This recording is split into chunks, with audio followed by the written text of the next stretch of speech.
महादायी नदी आहे, त्यानंतर अघनाशिनी नदी ज्याला आपण सगळेजण मांडवी किंवा जुवारी नदी असं म्हणतो, या अशा मोठ्या नद्या ज्या आहेत त्यांच्या रक्षणासाठी आपण सगळ्यांनी कार्यरत होणे आवश्यक आहे।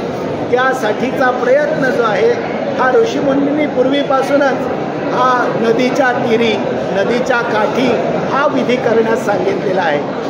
त्याचप्रमाणे या विधीमध्ये जसा निसर्गाचा समावेश आहे तसाच या विधीमध्ये सगळ्या जाती धर्मातल्या लोकांना कसल्याच प्रकारची इथे भेदाभेद नाही, सगळे येऊन येथे आहे सकळासी अधिकार।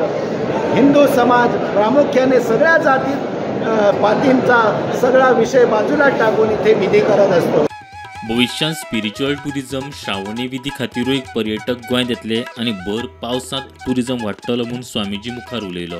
भविष्यामध्ये माझी अपेक्षा आहे की गोव्यात जसे आज टुरिझमसाठी लोक येतात तसेच स्पिरिच्युअल टुरिझमसाठी, या श्रावणी विधीसाठी, स्पिरिच्युअल फेस्टिवलसाठी गोव्यात लोक येतील आणि भर पावसामध्ये हा टुरिझम असाच मोठा होणार, यात कुठेही मला दुमत वाटत नाही। प्रुडंटा खातीर विवेक प्रभू।